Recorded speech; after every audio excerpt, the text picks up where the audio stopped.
Բարի երեկո արգելի հետևորդներ, եթերում ABC լուրերն է, ես Գառնի Ութաֆյանն եմ, կարևորը նախամարոտ։ Արցախի հանրապետության ներկայացուցչության շենքը անցնում է պետությանը, ինչու է պետությունը փորձում վերցնել շենքը եւ ինչ է այն իրականում նշանակում արցախցիների համար։ Ինչ են ադրբեջանցի պաշտոնյաները ասել հայ գերիներին, հերթական աղմկահարույց ձայնագրությունը բանտից։ Մոսկվայի նոր ճնշումը հարված հայ միգրանտներին, 300,000 հայ ընտանիք ռիսկի տակ է։ 49 տարվա պայմանագիր մեկ ժամանոց այցով, ինչ ստորագրվեց Երևանում եւ ինչ է թաքնված Հայաստան-ԱՄՆ փաստաթղթի տակ։ Կարմիր գծերի թանկացումն իրավաչափ չէ, քաղաքապետարանը պարտվել է դատարանում։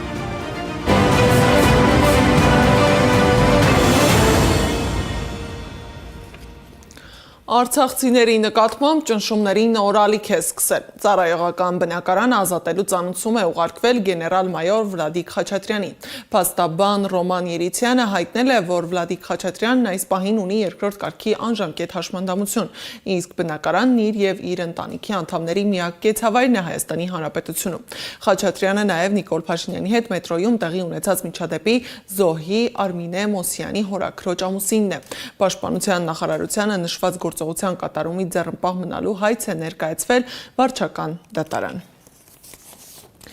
Երեկ էլ խլեցին Արցախի Հանրապետության ներկայացուցչության շենքը։ Արցախի ներկայացուցչության շենքը տարիներ շարունակ շատերի համար պարզապես պետական կառույց չէր։ Այն մի վայր էր, որտեղ արցախցիները հավաքվում էին, քննարկում, օգնություն ստանում եւ ամենակարևորը պահպանում կապը կորցրած հայրենիքի հետ։ Այժմ վարչական դատարանի որոշմամբ այդ շենքն այլևս չի պատկանելու Արցախի Հանրապետությանը։ Որոշումը բուռն արձագանք է առաջացրել Արցախի նախկին պաշտոնյաների, падգամավորների ու իրավաբանների շրջանում, որոնք պնդում են, խոսքը միայն անշարժ գույքի մասին չէ, այլ Արցախի պետականության վերջին տեսանելի խորհրդանիշներից մեկի։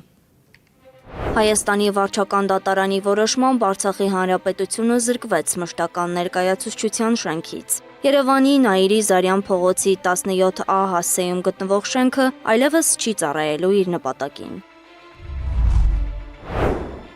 Սպասելի խայտառակություն է, քանի որ նորություն չէ մեզ համար, արդեն անցած տարվանից այս գործընթացը առկա էր, իսկ շենքի հանդեպ ոտնձգությունները մեր բռնի տեղահանումից ի վեր բազմից եղել են իշխանությունների կողմից։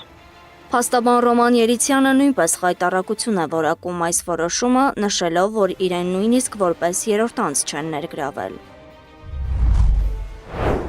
Հիշեցնում եմ, որ դատավորը հրաժարվել է Արցախի Հանրապետությանը գործով ներգրավել որպես երրորդ անձ, ինչի համատեքստում ստիպված էի Արցախի Հանրապետության շահերը ներկայացնել այլ գրանցված իրավունքի սուբյեկտի անունից։ Սրանից անհիմն ու աբսուրդային դատական ակտ երբևէ չեմ ունեցել։ Որոշումը կբողոքարկեմ Հայաստանի Հանրապետության վերաքննիչ վարչական դատարանում։ Մի քանի ամիս առաջ էր փաստաբան Երիցյանը հենց Արցախի ներկայացուցչության շենքում հայտարարել, որ դատական գործընթացում զրկված են իրենց դիրքորոշումը ներկայացնելու հնարավորությունից։ Հայցն ակնհայտորեն անհիմն է, դատախազությունն էլ նվիրատվության պայմանագիր եւ սեփականության իրավունք է պահանջում։ Քննվում է անձին սեփականազրկելու վերաբերյալ հարց, առանց այդ անձի մասնակից դարձնելու։ Այդ նույն տրամաբանությամբ կարող են բոլորը սեփականազրկվել։ Հիմա դատարանը այդպես է գտնում, ասում է դուք սուբյեկտ չեք։ Արցախի նախկին պետնախարար Արտակ Բեգլարյանը հստակեցնում է, թե ինչու են ուզում շենքը խլել ամեն գնով։ Որովհետև շենքը մնացել է միակ շոշափելի եւ հավաքատեղին եւ սիմվոլը Արցախի ժողովրդի համար, որտեղ նաեւ պետական ինստիտուտների, այսպես ասեմ, պատառիկներն են գործունեություն ծավալում, այնքանով որքանով հնարավորություն ունեն պարլամենտը, մարդու իրավունքների պաշտպանը, նախագահի պաշտոնակատարը։ Արցախի ներկայացուցչությունը փոքրիկ Արցախ էր Հայաստանի սրտում։ Այն մի վայր էր, որտեղ արցախցիները հավաքվում էին, իրար տեսնում եւ զգում կապը հայրենիքի հետ, նշում է Արցախի պատգամավոր Մետաքսե Հակոբյանը։ Արցախի ներկայացուցչությունը դա մի փոքրիկ ներկայություն է Արցախի Հայաստանի սրտում եւ դա անհանգստացնում է հավասարապես թե Թշնամի պետության ղեկավարներին, թե ցավոք սրտի Հայաստանի Հանրապետության իշխանություններին եւ որպեսզի իրենք կարողանան ընդհանրապես այդ հիշողությունը, հնարավորությունը արցախցիների իրար հետ հավաքվելու մի փոքր Արցախ զգալու ջնջել, դրա համար պիտի ուղղակի ներկայացության շենքը խլել։ Եզրակացությունը մեկն է, պարզապես փորձ է արվում վերացնել Արցախի հետ կապված ցանկացած հիշողություն ու ներկայություն, իսկ իրավական համակարգի մասին խոսելն ավելորդ է։ Արդարադատություն իրականացնողները իբրև թե իրենք համենը կատարում են մեկ մարդու կամք ու ցանկություն։ Իսկ այդ մեկ մարդու կամքն ու ցանկությունը, որը հանձնել է Արցախը առանց աչքը թարթելու, որը Արցախը հանձնելու process-ի համար հազարավոր զոհեր է տվել ու տասնյակ հազարավոր խեղված ճակատագրեր, բնական է, որ այդ մարդը կանգ չէր առնելու մինչև վերջին հնարավորությունը ջնջելու, փակելու։ Արցախի Հանրապետության ազգային ժողովի նախագահ Աշոտ Դանիելյանը իշխանության այս քայլը որակում է ամոթալի, հակաիրավական ու անբարոյական Արցախի Հանրապետության ու ժողովրդի նկատմամբ։ Արցախի Հանրապետության ներկայացուցչության շենքը արցախցիների համար ոչ թե անշարժ գույք է կամ պարզապես տարածք, այլ մի վայր, որը խորհրդանշում է ագրեսիայի ու բռնազավթման ենթարկված Արցախի պետականությունն ու նվազագույն հնարավորություն է տալիս էթնիկ զտումների եւ ցեղասպանության ենթարկված արցախցիներին միջազգային իրավունքի հիմնարար նորմերով սահմանված ու 2023 թվականի նոյեմբերին Արդարադատության միջազգային դատարանի որոշմամբ վերահաստատված իրենց իրավունքների պաշտպանության նպատակով ջանքերի համատեղման ու համակարգման համար։ Այն չի կարող դառնալ տարատեսակ կեղտոտ պայմանավորվածությունների ու քաղաքական առևտրի առարկա։ Դեռևս 2024 թվականի սեպտեմբերին էր արժանախագահ Ալեն Սիմոնյանը հայտարարել, թե Արցախի նախկին իշխանությունները ներկայացուցչության շենքում հավաքներ են անցկացնում եւ շենքի ճակատագրի մասին նախազգուշացում արել։ Այդ շենքն էլ ես կարծում եմ, որ արդեն այդ շենքի իմաստը մենք պետք է նույնպես վերանայենք։ Գլխավոր դատախազությունը հուլիսի 15-ին դիմել էր դատարան պահանջելով անվավեր ճանաչել շենքի նկատմամբ Արցախի կառավարության սեփականության իրավունքի գրանցումը։ Կադաստրի կոմիտեի տվյալներով այդ իրավունքը գրանցվել էր 2017 թվականի մարտի 20-ին։ Մինչդեռ փաստաբան Ռոման Երիցյանը հրապարակել էր նաև 1997 թվականի Հայաստանի Հանրապետության կառավարության թիվ 78 որոշումը, ըստ որի շենքը նվիրաբերվել էր Ղարաբաղի կառավարությանը։ Անահիտ Սարգսյան, Նոնա Գևորգյան, ABC Media։ Արցախի ազգային ժողովի նախկին նախագահ Բաքվում պահվող Դավիթ Իշխանյանն է հերթական ուղերձը հղել ադրբեջանական բանդից, հնչեցնելով կոշտ քաղաքական գնահատականներ եւ մեղադրանքներ։ Իշխանյանը Բաքվում ընթացող դատավարությունն անվանել է տրագիկոմեդիա, նշելով, թե անգամ Ֆրանց Կաֆկան կերազեր նման ներկա գտնվել այդ գործընթացին։ Իշխանյանի հայտարարության ամենասկանդալային դրվագն այն է, որ դեռևս գերության առաջին ամիսներին ադրբեջանցի պաշտոնյաները անուղղակիորեն հասկացրել են, որ իրենց ճակատագիրը կախված է Հայաստանի իշխանության ցանկությունից։ Դեռևս 2024 թվականի հունվար-փետրվար ամիսներին այն անդհատները պաշտոնական անձիկ, որ մեր հետ շփվում էին, հարաբերում էին, մեզ հուշում էին, անուղղակիորեն հասկացում էին, որ դուք այստեղ եք այնքան, ինչքան ցանկանան Հայաստանի իշխանությունները։ Մենք նախ ուշադրություն չէինք դարձնում, զարմանում էինք, ինչպես կարող այդպես լինել, ինչպես մեր հայրենի իշխանությունները չէին ուզենա, որ մենք վերադառնանք անմիջականորեն, բայց այսօրվա տեսանկյունից արդեն ամեն ինչ պարզ է եւ հասկանալի, որ ցավոք այդպես է, ցավոք զարգացումները եւ այս դատավարության գործընթացը քաղաքական զարգացումներին, այդ թվում Հայաստանում տեղ ունեցող քաղաքական զարգացումներին համապատասխանեցնելու առումով մեզ ուրիշ կարծիք չի թողնում, որպեսզի ուրիշ կարծիք ունենանք, այլ այդ կարծիքը դառնում է համոզմունք։ Հատկապես վերջին զարգացումների վրա, երբ որ ղարաբաղցիների հասցեին ինչ-որ, այսպես ասած, իրականությանը չհամապատասխանող բաներ է փոխանցում, ես չեմ ուզում իջնել այդ մակարդակի, բայց երբևէ առիթ կլինի, պարզապես պիտի ասեմ բոլորի համար էլ պարզ է, թե ով է մեղավորը, ով եւ ում, այսպես ասած, գործունեության արդյունքում այս ամենը տեղի ունեցավ։ Ինչևէ, 3 տարի է, մենք այստեղ ենք, մոտորապես 3 տարի է, պիտի ասեմ, ոչ սկզբունքայնությունը, ոչ ողջախոհությունը, ոչ ոգու եւ ոչ կամքի ուժը մեզ չեն լքել եւ չեն դավաճանել, այսուհետ էլ այդպես է լինելու։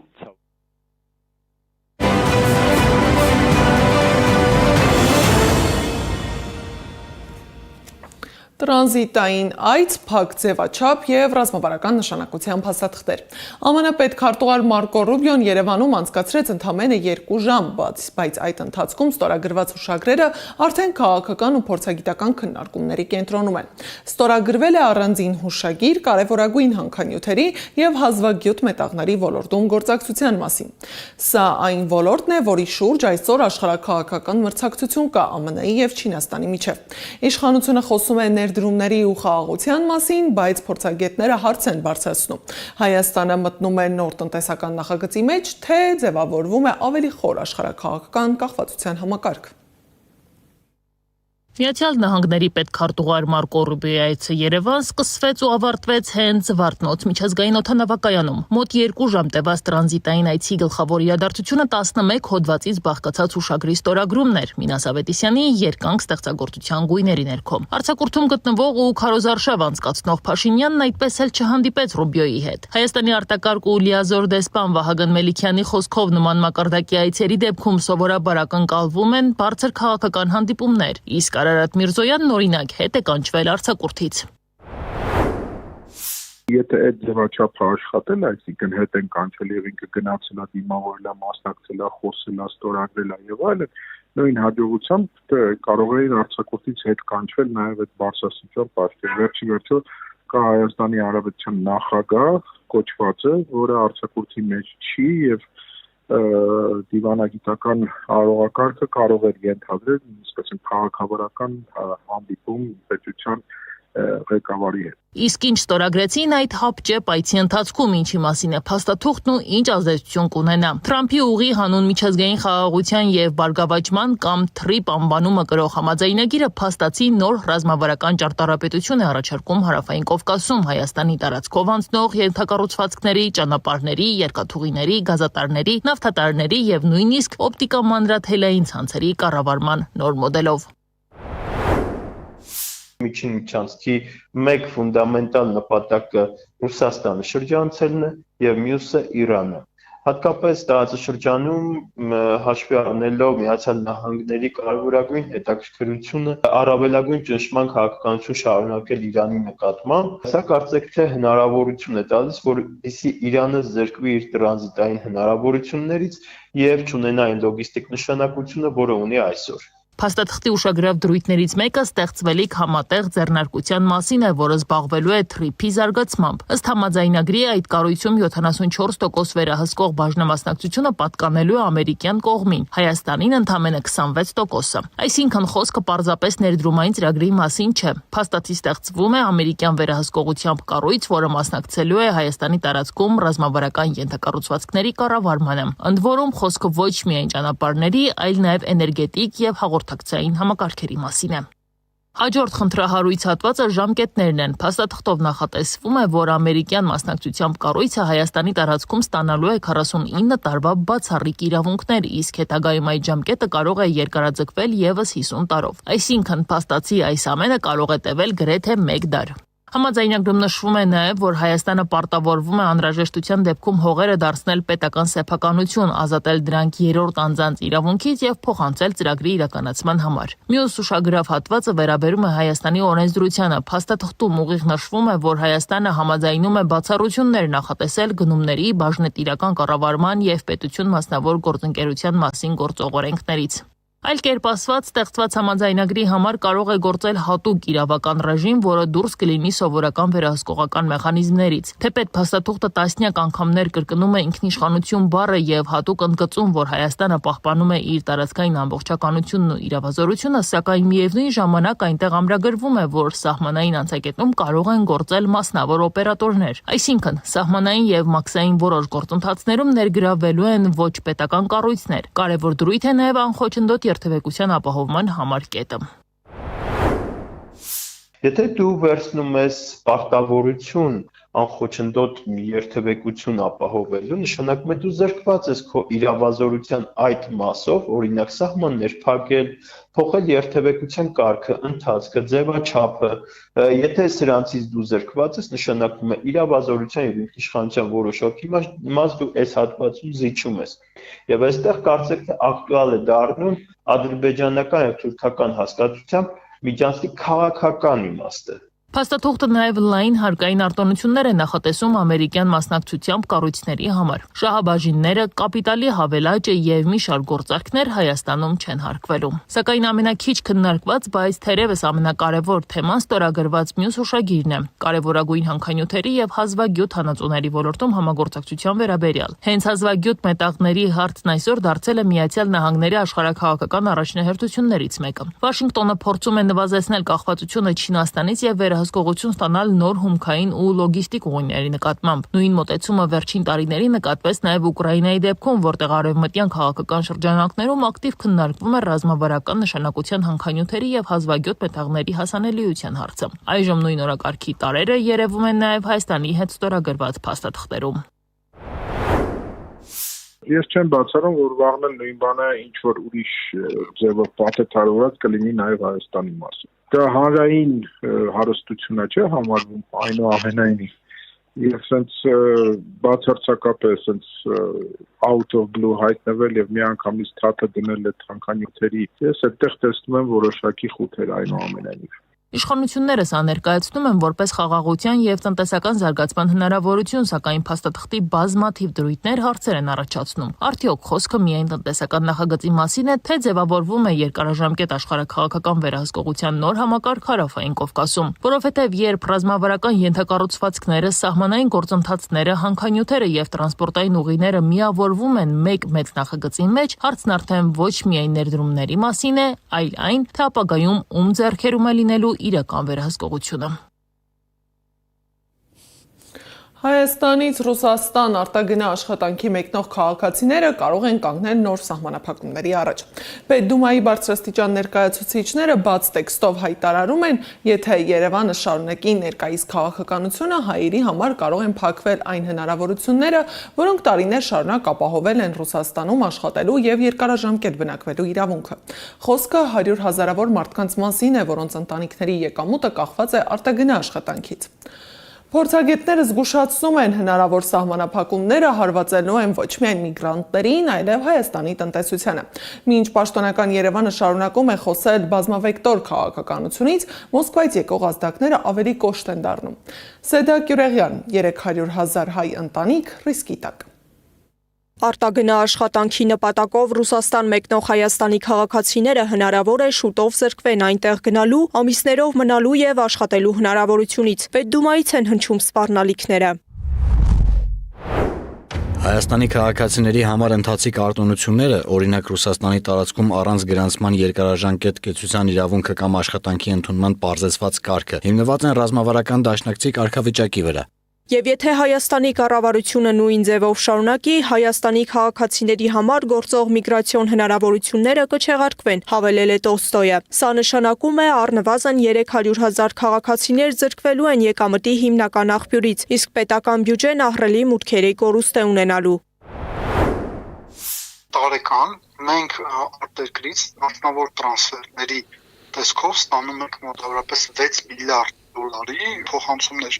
որոնցից 3.8 միլիարդ դոլարը դա այն է, ինչ Ռուսաստանից տրանսֆերների տեսքով ուղարկվում է։ Այսինքն մենք 3.8 միլիարդ դոլարի գումարից զրկվելու ենք, դա նաև անդրադառնալու է մարդկանց կենսամակարդակի վրա։ Այնինչ Ռուսաստանում ներկայացնում են ռազմավարական դաշնակցի կարգավիճակ ԵԱՏՄ անդամակցության կետերից է։ Այնպես չէ, որ Հայաստանին արտոնյալ կարգավիճակ է տրվել, պնդում է միգրացիոն հարցերի փորձագետը։ Առանց գրանցման աշխատանքի հնարավորությունը տրվում է ԵԱՏՄ անդամ բոլոր երկրների քաղաքացիներին։ Հայկական Կարիտաս կազմակերպությունը շրջել է Հայաստանի գյուղերում ու պարզել, վերջին 3 տարում զգալիորեն պակասել է աշխատանքի նպատակով Ռուսաստան մեկնող մարդկանց թիվը, շուրջ 30%-ով։ Ռուսաստանի իշխանությունների որդեգրած կոշտ քաղաքականությունն է պատճառը, որը կապված է ոչ միայն ռուս-ուկրաինական պատերազմի, այլ նաև Հայաստանի քաղաքական դիրքորոշման հետ։ Ժամանակավոր միգրանտների համար օրինակ Ամինա անունով հատուկ հավելված է ստեղծվել, որը վերահսկում է նրանց գտնվելու վայրը։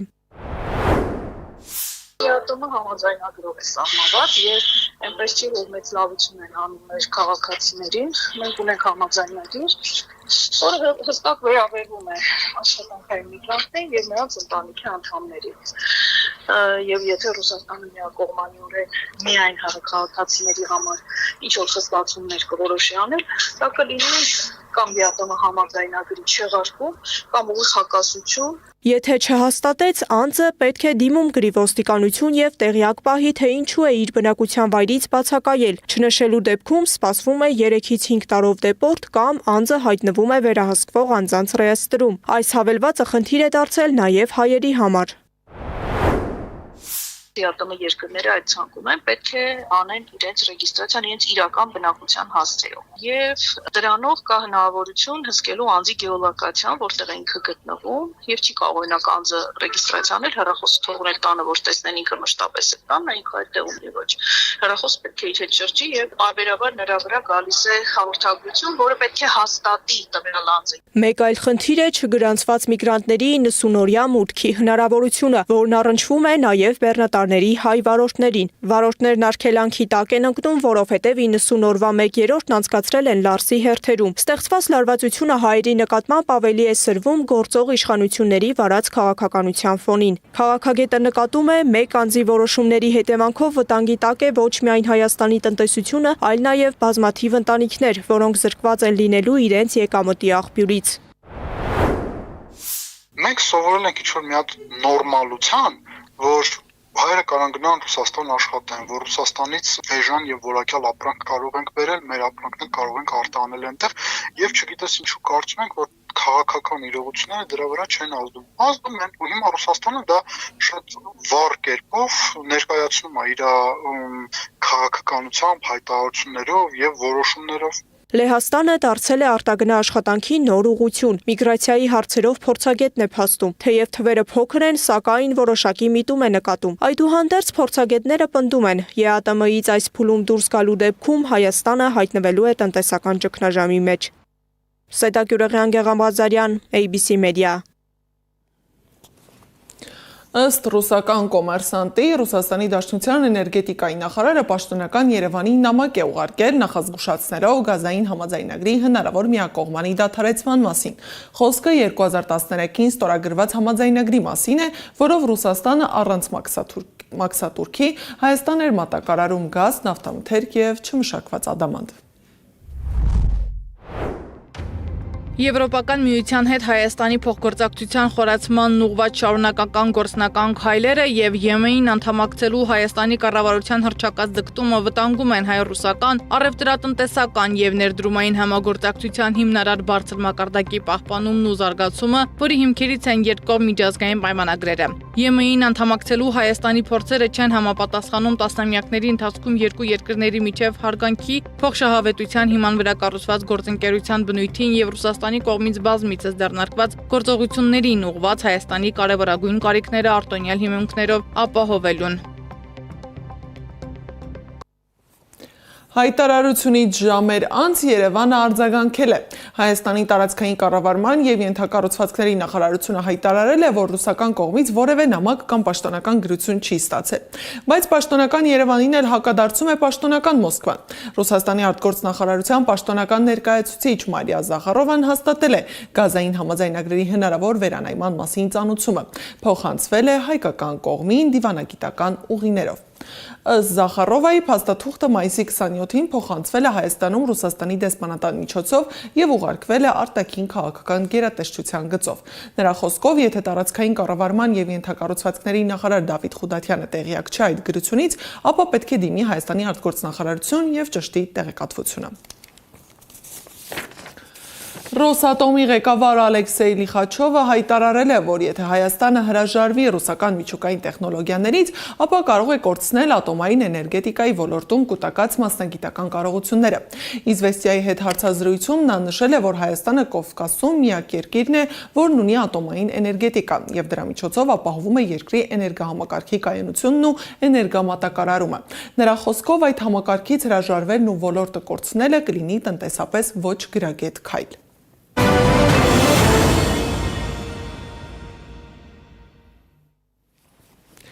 Կարմիր գծերի շուրջ տարիներ շարունակվող վեճը նոր փուլ է մտել։ Դատարանները մեկը մյուսի հետևից կասկածի տակ են դնում Երևանի քաղաքապետարանի որոշումները, որոնց արդյունքում կայանման տարեկան վճարը 12,000 դրամից հասել էր 160,000-ի։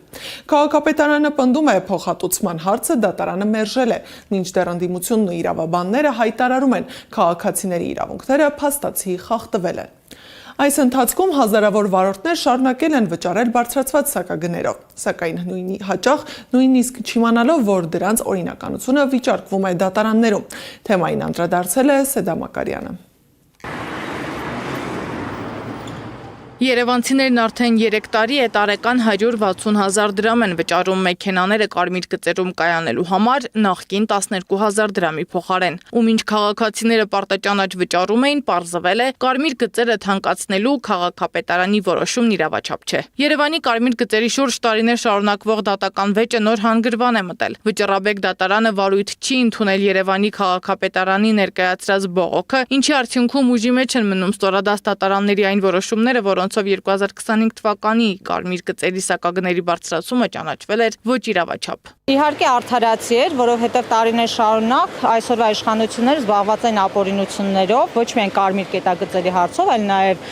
տրանսպորտի թանկացումները, գույքահար աղբահանության ոչ վճարը, որը որ մեծ հաշվով արդարացի չէր իրականում։ Իսկ կարմիր կետագծերի հարցով դատարանը նաև որոշեց, որ ոչ իրավաչափ է եւ այս 3 տարիների ընթացքում Մայր Հայաստանը Անդրանիկ Թևանյանի եւ մեր փաստաբան Վահե Գրիգորյանի հետ պայքարեցինք, որպեսզի այդ անարդարությունը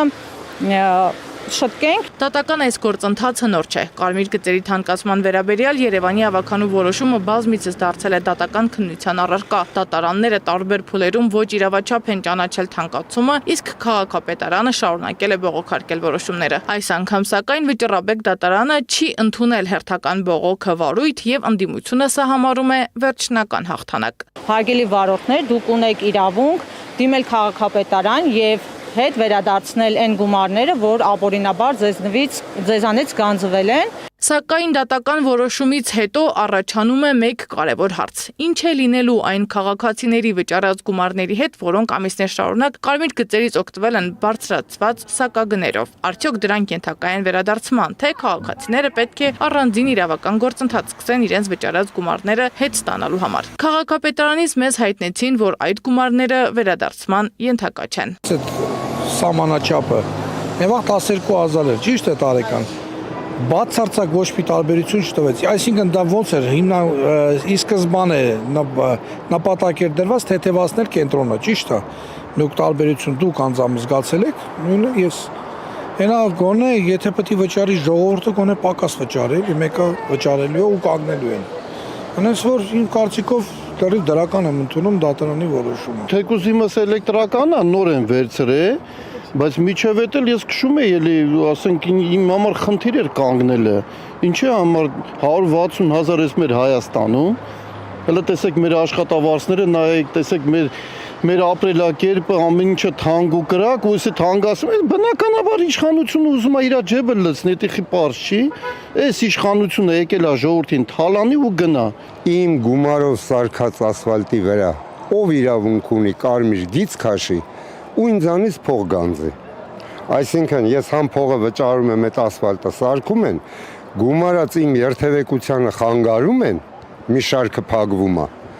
Ինչա իրանք 12,000 դրամն է սարքում են 160,000։ Դե հիմա եթե կամ մեկը մի պստիկ թեկուս տնտեսագետա կամ թվաբանություն դպրոցականի գիտի, թող ինձ բացատրի։ Այս մարդիկ պրոստը թալանում են ժողովրդին, թե չէ։ Ոնց է կարծում, կենտրոնը թեթևացավ դրանից, ոչ։ Մինչ իրավաբաններն ու պաշտոնյաները քննարկում են որոշման հետևանքները, վարորդները շարունակում են սպասել պարզաբանման։ Նրանցից շատերը վճարել են բարձրացված սակագներով, առանց պատկերացնելու, որ դրանց իրավաչափությունը վիճարկվում է դատարաններում։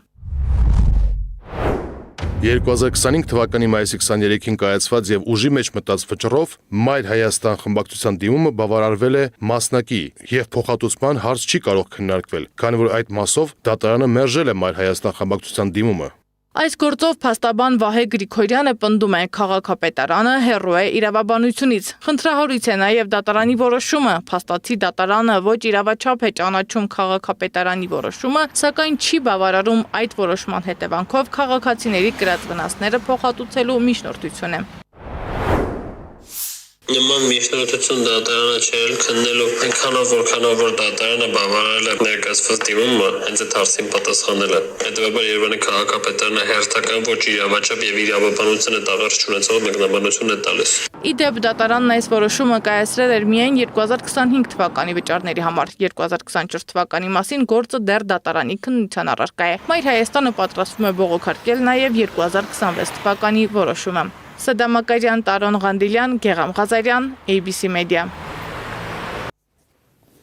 Մայիսի 21-ին ժամը 20:20-ին Կոտայքի մարզի Նոր Երզնկա գյուղի մոտ իրավապահները կանգնեցրել են Mercedes մակնիշի մի մեքենա։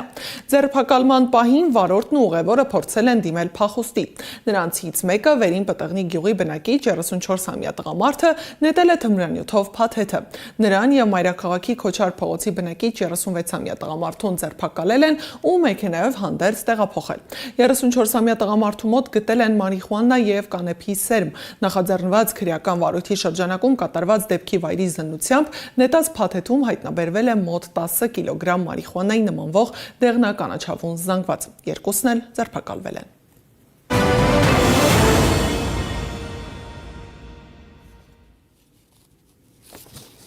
Սկզբում հարվածներն են կոշտ, անհանգիստ, իրար հակադարձող։ Հետո ձայները շատանում են, լարվածությունը մեծանում։ Դհոլների կռիվը աստիճանաբար վերածվում է հասարակության դիմանկարի, որտեղ մարդիկ միմյանց դեմ են կանգնած առանց լսելու իրար։ Արա Գևորգյանի նոր վերածնունդ ստեղծագործությունը հենց այդ բաժանված իրականության մասին է։ Կոմպոզիտորը պատմում է, գաղափարը ծնվել է տարիներ առաջ, բայց հիմա է ստացել իր ամբողջական ձևը։ Երաժշտության շարժման ու հարյուրավոր մասնակիցների միջոցով նա փորձել է ցույց տալ, թե ինչպես կարելի է դուրս գալ ատելության ու պառակտման շրջանից։ Նոր նախագծի մասին կոմպոզիտորի հետ զրուցել է Անի Աբաղյանը։ Զորքերը մոտենում են, որ կռվեն։ Կային ու Աբելը իրար ուզում Աբելին դանակով խփի։ Նոր ստեղծագործություն, որ պատմում է սև ու սպիտակի բաժանված հասարակության, կռվում են հերթով, տարաձայնությունների, իրար հայհոյում են սևերն ու սպիտակները մեր երկրին,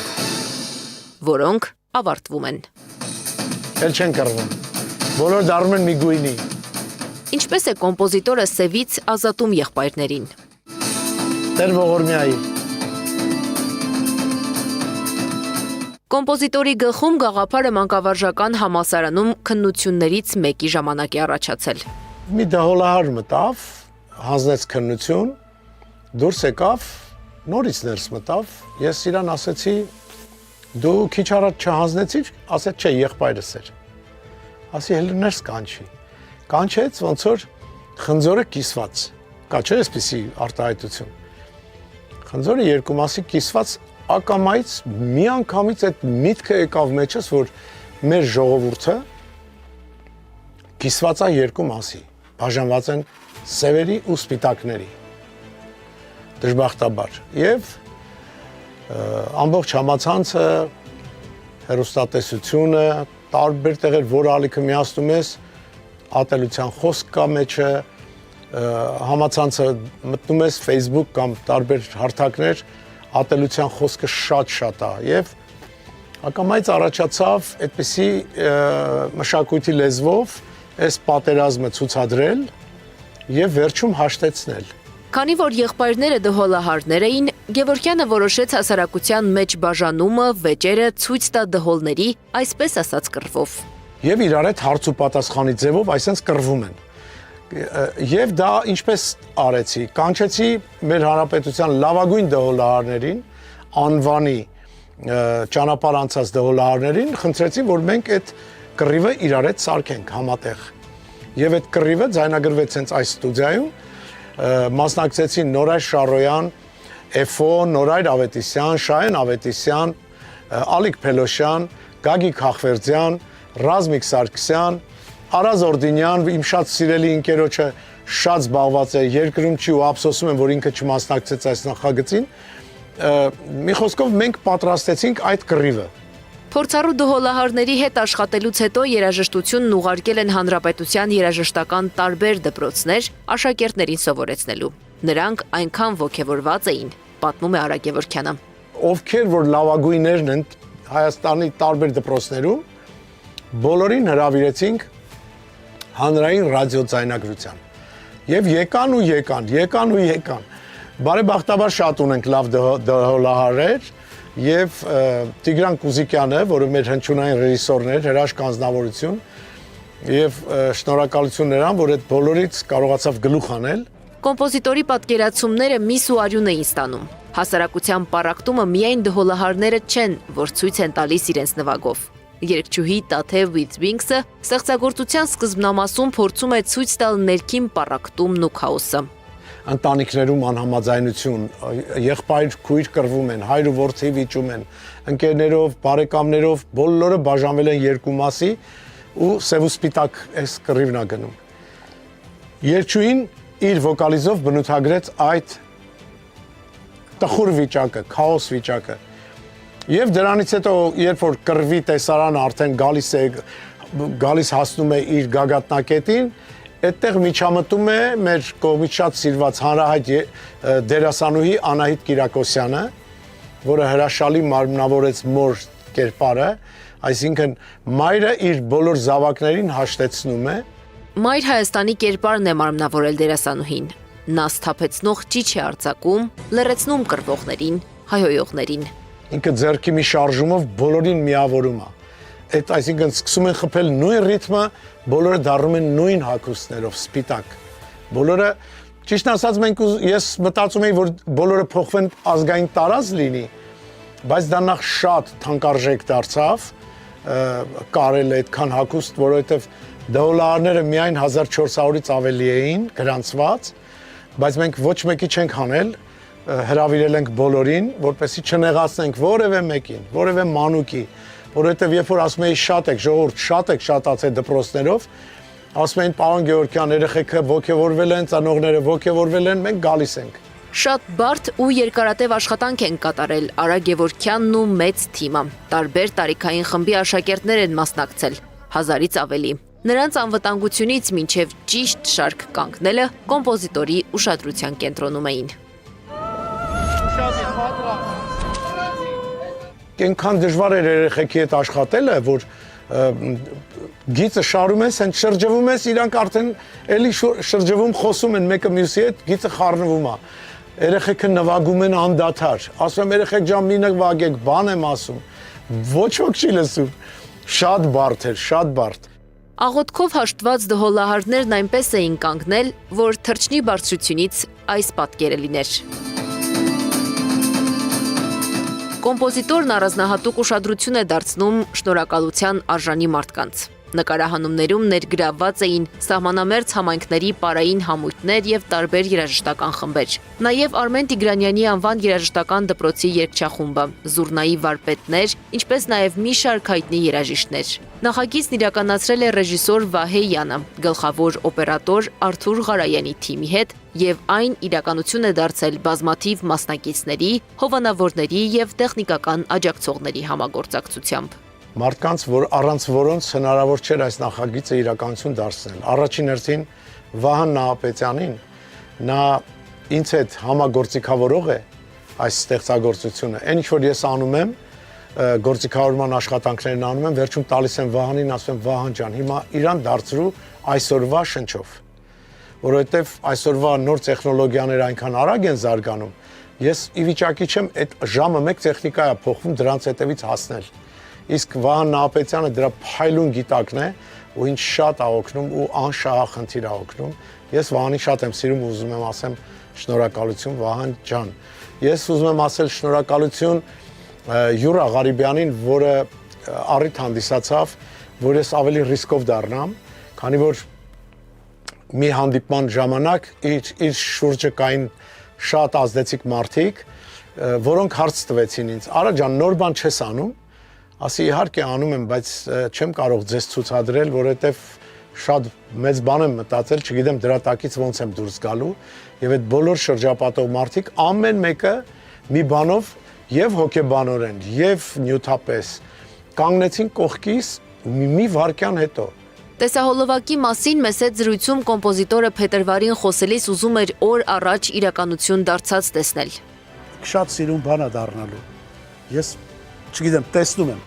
Մեկ օր անց մայիսի 28-ին վերածնունդ տեսահոլովակի պրեմիերան է։ Արմատից հեռացած սև ու սպիտակի բաժանվածներին Գևորգյան Նարարատի ֆոնին Մայր Հայաստանի եւ աղոթքի միջոցով է հաշտեցրել։ Անի Աբաղյան, Տարոն Ղանդիլյան, Նոնա Գևորգյան, ABC Media։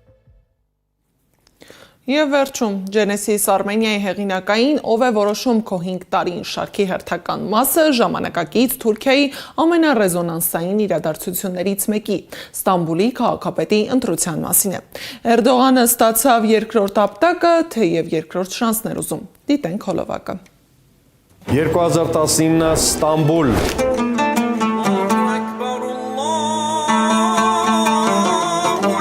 Էրդողանի կուսակցությունը պարտվում է ընդդիմությունը հաղթում քաղաքապետի ընտրությանը։ Բացը այդ սպառնում են, իշխանություն տվող չկա, չեղյալ ենք համարում, նորից ենք ընտրություն անում։ Մարդ են ծեծում, նստացում, փոշտանգում։ Հաշվարկը պարզ է։ Մարդիկ զահլա չեն դնի, երկրորդ անգամ չեն գնա։ Ընտրության երկրորդ փուլում ավելի շատ մարդ եկավ։ Ընդդիմությունն էլ հաղթեց ավելի մեծ տարբերությամբ։ Պասիվ թուրք ընտրողը ակտիվացավ։ Սուլթան դարձած Էրդողանին ցույց տվեց կարմիր քարտ, ստիպեց զիջել Ստամբուլի իշխանությունը։ Դու այս երկրի տերն ես, ոչ թե դիտորդը։ Արի, քարը փեշիցը թափի։ 15 րոպե հատկացրու գնանք ընտրատեղամաս։ Լայքը, սրտիկը, զարմանքը, ծիծաղը, զայրույթը, էմոջի են եւ միայն Facebook-ում։ Իրական փոփոխության հնարավորությունն ընտրությունն է։ Եթե քեզ հետաքրքիր է ասեմ, ինքս գնալու եմ ընտրության եւ թույլ չեմ տալու, որ վերարտադրվի մեր պետությունը կործանած խմբակա։ Մնացածը դու որոշիր, դու գիտես քո անելիքը։ Այս ժամի համար նախատեսել էինք այսքանը, շարունակեք հետևել մեզ սոցիալական բոլոր հարթակներում, ABC լուրերը եթերում կլինի առավոտյան ժամը 9-ին, մինչև վաղը բարի գիշեր։